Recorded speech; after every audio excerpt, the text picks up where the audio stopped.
الحمد لله رب العالمين الصلاة والسلام على رسول الله محمد وعلى آله وصحبه أجمعين بسم الله الرحمن الرحيم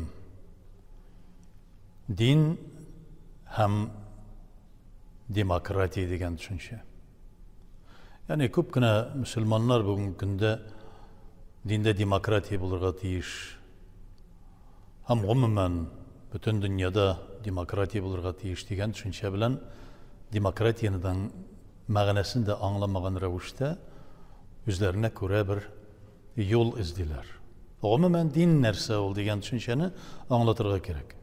Din Allah subhanahu wa ta'alaning, yani bir Allah ta'alaning bütün narsani bar qilgan birdan bir ahad, vahid, samat bo'lgan, birdan bir bo'lgan, yolg'iz bo'lgan, bir narsaga da muhtoj bo'lmagan, ehtiyoji bo'lmagan Allah ta'alaning qonunlarin ham qoidalarin yer yuzine indirgan şu qonun qoidalarin tugal ettirib o'tav, shuning bo'yicha yashav. Bu din deb ataladi. Nindi qonunlari var. Qonunlari Qur'oni Karimda ko'rsatilgan, qoidalari Payg'ambarimiz sollallohu alayhi vasallamning sunnati bilan belgilangan. Qur'onda da, hadislarda da butunisi tugal ettirib, tugal ossiziqlab ko'rsatilgan. Narsa ishlarga yoray, narsa ishlarga yaramay, narsa osharga yoray, narsa osharga yaramay. El-haram bayan vel halal bayan. Haram da belgili, halal da belgili. Turmuşumuzdan her bir noktası belgili. Şuluk vakitte Allah subhanahu wa ta'ala Kur'an-ı Kerim'de aytti. Men yuti'ir rasul faqad ata'allah. Benim Resulüme Muhammed sallallahu aleyhi ve sellem'e itaat etken kişi Allah Teala'ga itaat etken bulurdu. Yani bütünügüz birbirinizge itaat ettiniz degan söz tugul. En birinchi bu bir demokratiya meselesindeki sözlerine karşı ayta turgan bizning bir anglatuvimiz. Yani Allah subhanahu wa ta'ala o'zi bir o'zi. Ana Rasulü bir. Qur'oni bir. Şulay yo'q endi Atiqullah va atiqur rasul va ulil amri minkum di. Allah Teala'ga itaat etiniz. Bo'ysununuz. Onun qonunlari bilan yashaysiz. Muhammed sallallahu aleyhi ve sellem'in sünnetinden qochmagiz, ketmagiz. Onun sünneti bilan yaşayan kişilerine tügal dinde bulurlardı. Hem arağızdan belgilengen emirler, yani sizin yetekçileriniz var. Cemaate Allah subhanahu teala şuşlayık ana başta Resulünü, ondan sonra halifelerini, ondan sonra haman şuşlayık halıklar üstünde bulgan bir kişini belgilegen. Elbette ondan sonra tarqalgan. Ulu bir devlet, ulu bir İslam devleti mesela İslam devleti deb aytamiz, xalifalar bo'lgan shurdag'ida shu podsholar vaqti kelib jeta, maliklar, qirollar vaqti kelib jeta. Shu vaqtda tarqalgan 4-5 davlatga ayvirilgan. Shu Osmanlı davlatida kelib chiqqan, shu vaqtlar bilan birga Safaviy davlati, shu vaqtda ondan so'ng buyuk Moğol davlatlari, ya'ni Pakiston, Indiya taraflarında bugungi kundagi shu yerliklarda. Yani onlara karşı halifetler, mesela Bağdat halifeti, şuluk Andaluzi halifetleri, hem başka Fatimiler, hem başka. Lakin her birisinde de üstünde cemiyetler biraz tarqalgandan soň, üstünde her birisinin de emir bulgan. Şul emirge buysunganlar. Çünkü Allah subhanahu teala ulil emri minkum, yani sizden, kişilerden bulgan. Yok, Müslümanlardan gına bulsun degen düşünce tugul. Üstügüzge koyulgan. Raisul kavmi minhum. Yani bir kavminin reisi, jitekşisi olardan. Kavminin de başlığı şundi bula. Eğer de cemiyet bir türlü fikir bilen, bir türlü zihniyetteyken, o vakitte onların başında şul fikirdeki, şul zihniyetteki bulan kişi bula. Yani demokratiya meselesinde kelgende bugungi kundagi haos, anarxiyani demokratiya deb getirib chiqargan qaybir mümin musulmonlar, umuman xalq, yolg'iz anglagan xalq. Narsasi ol demokratiya? Yarar Allah Teala'nın dinin anglarga tirishdik. Biraz anglata oldikmi yo'qmi? İnşallah anglagan kishiga yeterlik ma'lumot berdik. Lakin demokratiya narsasi ol? Demos, yani xalq yeteklav. Yani xalq bütünüsü çıkıp Bütünüsü özünün tilagin aytı. Degan tushuncha. O'zi bütün xalq shulay birgalashib idora etadi degan so'z. Ya'ni adam bolasının tabiatına kelami deganda albatta bir naqadar ulushi kela. Chunki demokratiya degan tushuncha Qur'oni Karimda narsa deb aytila? Mushavara qilg'iz, kengashigiz. Ya Rasulim dey, agarda sen qoti turgan bo'lsang, qoti ko'ngilli bo'lsang, usal bo'lsang, men jibergan shu vahiyni, shu Qur'onni usallik bilan, qotilik bilan yetkira turgan bo'lsang, ya Habibim, sening yanında bir kimda qolmas edi deb Qur'oni Karimning oyatida Alloh taolo murojaat etdi payg'ambarimiz sollallohu alayhi vasallamga. Sen yumshoqlik bilan ularga muomala qil. Ham ular bilan dunyoviy ishlaringda kengash, ya'ni dunyoviy qaybir ishlarda kengashirga qo'sha. Agarda demokratiyani shulay deb anglashsak, albatta. Lakin boshqasında o'zine ko'ra bir diktator deb aytalar-da, albatta Alloh taolaning diktatorasi. Teokratiya. Agarda Alloh subhanahu taolo bir bo'lmasa, Muhammad sallallohu alayhi vasallam birdan bir rasul bo'lmasa, ondan so'ng kelgan xalifalar, amirlar birer kishigina bo'lmasa, shu kunga qadar islom dini kelib yetar edimi? Hem Qur'onning oyatlarini, hem Peygamberimiz sallallohu alayhi vasallamning sunnatini shulay tugal etib, shu kunga qadar buzilgan dunyo deb aytamiz, oxir zamon oldi deb aytamiz. Qiyomat oldi bo'lgan dunyo qadar kelib yetar edimi ekan? Albatta yetmas edi. Chunki Alloh subhanahu taolaning shu shunday bir tuzilishi, bugungi kundagi anglamdagi bo'lgan demokratiya, ya'ni anarxiya ham xaos. Albatta bu demokratiya tugul. Dilasa kim kelib masalan reisga, yetakchiga sen durust tugul, sen shulay, sen falan fasmatan deb onlarga barib ayta turgan bo'lsa, ona ehtirom etmay turgan bo'lsa, "İza jaa shariful qawm fakrimu" Peygamberimiz sallallohu alayhi vasallamning bir hadisi var. Qavmning yetakchisi keldi ise ikram qiling'iz, ya'ni hurmat ko'rsatingiz, oyoq ura turib bosing'iz.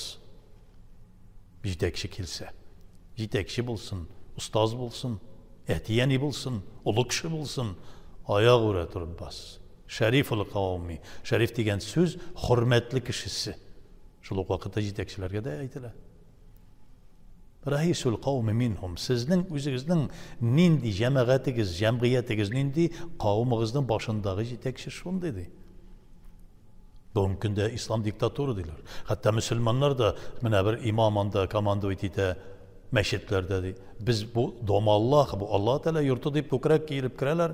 Hem shunda o'z pishroq ustlari bilan yoki tartib buzib, yoki kirib yotalar, yoki kirib boshlaylar. Masalan, bir narsa ayta boshlasan, sen kim? Men bunda imom degach, islomda onday tushuncha yo'q. Imom boritik namozdagina deb shayton ham shaytonning askaridan bo'lgan islom dushmanida bo'lgan kishilarning so'zlarini söyleydi. Shunday darajada. Ne için bu? Mescitlerde xaos bulsun için. İslam dünyasında xaos bulsun için. Umumen tertip bulmasın için. Cemiyette tertip bulmasın için. Bir ilde tertipli bir turmuş bulsun için onun yetekçisi bulurga teyiş. Ailedeki kibik. Ailede bir kişi. Allah subhanahu teala er-ricale kavvamuna alen nisadi. İratlarını üstün kıldık. Atan kızlardan hem ailede hoca yitirip kıldık. Niçin? Çünkü onların şu kuvvet, beden kuvveti, ten kuvveti, kuvvetlerek hem onlar rızık tabuşular. Allah Teala onların hareketi aşağı rızıkını bire ailege. Şu an göre bir tertip saklavuşular. Bu tege azıp tozup yürgen iratlar torunda tügül. Ailesini sanlamagan andiler de var. Bunlar indi üzerine göre bir postscriptum, bir şaradan tış bulganlar. Şikten şıkkan kişiler turunda söz var mı? Tüp bulgan aileler. 90'dan artık % bulgan aileler, tertipli bulgan aileler turunda söz alıp barla. Allah subhanahu teala ailenin içinde bir hocanı bilgilegen.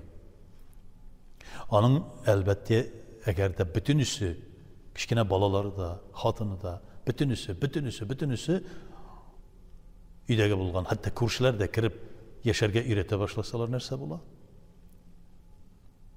O vakitte elbette tertip bulmuyor. Tertipsizlik bula.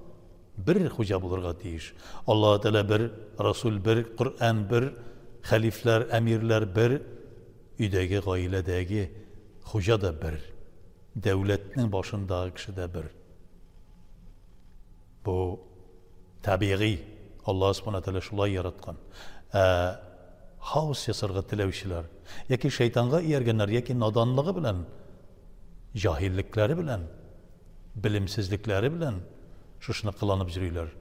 Yaki indi baratik cevaplılıktan kaçalar. Cevaplık alırga tilemiler. Cevaplık alırga tilemegen kişi elbette dininin bir yağın tuta, bir yağın tutmuyor. Nindi dereceye getirip jitkirdi. Şuşu şeytanga iyeru, üzerlerinin nadanlıklarına, bilimsizliklerine iyeru. Hubbul vatan minel iman. Vatanın süyü, vatanını süyü imanın bir ölüşü. Lakin biz hicret kılabız deyip, Müslüman kişiler, İslam'a karşı bulgan, Kur'an'ını jandıratırgan, Muhammed Aleyhisselam'a karikatürler yasıtırgan, kızlarının yavluklarını tartıp, salıp, saldırı bir gıta tırgan, uramda bargan vakitte Müslümanların bitlerine tüküretırgan, meşlerge kirip avtomatlar bilen, yeki granatlar gıtıp, yeki avtomatlar bilen atıp ütüretırgan illerge hicret kılabız deyip, şul Avrupa yeki başka türlü illerde hicret kılabız deyip, üzerine bir din uylap çıkardılar. Hicret, Mekke'den Medine'ye köşkenden sonra hicret bitti di. Kalganın biz söz olarak kullanabız. Müslümanlarını kıyırsıta turgan jirden, Müslümanlarının yaklı tırgan başka bir orunga sıyınığını hicret deyip söz olarak kullanıla bir terminoloji olarak. Lakin hakiki hicret bitti. Medine'ye köşkenden sonra. 10 günde şu dindegi bulgan postulatlarını, dindegi bulgan negizlerin, dindegi bulgan şu bilimni, irtikadi, fikhi ilimlerini üzerine kullanıp, din İslam'ını bir haos, demokrati degen bulup, anarxiyini dine kirtip mataşkan bendeler an bulurga gerek. Zihniyetimizni, fikirlerimizni özgertirge gerek. Allah subhanahu teala'nın birligini tanıp, Resulullah'ın birligini tanıp, Kur'an'ın Allah Teala'nın kelam şerifinin bir ikenligini tanıp, ondağı bulgan, hem Resul sallallahu aleyhi ve sellem'nin bütün sünnetinde bulgan her bir nişkeliklerine kadar öğrenirge tırışıp, şunu turmuşka aşırıga gerek.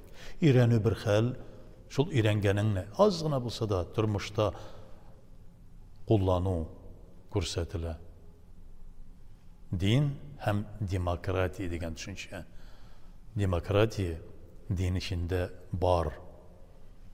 Hürmet etu. Her bir kişini hürmet etu.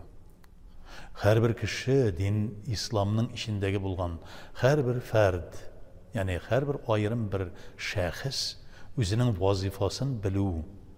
Vazifasını biraz tügelittirip ötey almagan vakitte nişi gerek öteymiken deyip birgeleşip yetekçi bulsun, başkası bulsun, birgeleşip, kengeşip alu.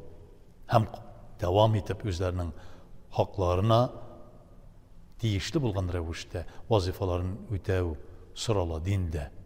Bu demokratiya deyip atala. Kalgan bugünkü kündeki anlatatırgan sinde mulla, minde mulla, atka pişenkim sala degen demokratiya, mınsı anarxiya, haos, cemiyetini bitiretirgan, ilini, devletini bitiretirgan, milletini, vatanını yokka çıkaratırgan, düşünce hem fikir. Allah subhanahu teala bunun işi adaşulardan saklasın. Gayril mağlubi aleyhim ve la dallin degen Kur'an-ı Kerim'nin Fatiha suresindeki ayetleri bilen soruyoruz. Ya Rabbim, adaşkanlarının yolundan jiberme bizni. Özünün aşığın düşken kişilerinin yolundan bizge ol yolga kirtme ya Rabbim. Ol yoldan barırga nasip etme. Hakiki sırat-ı müstakimde edem balası bulup, hakiki kişi bulup, din İslam'ını anlagan, din İslam bilen kaynap, Allah Teala'nın dini bilen, Muhammed Aleyhisselam'ın şu dindeki bulgan sünneti bilen yaşarga nasip etip, Allah Teala'ga müracaat ettiğimiz Rabbena atina fid dünya hasenete ve fil ahireti hasenete ve qina azabennar. Allah.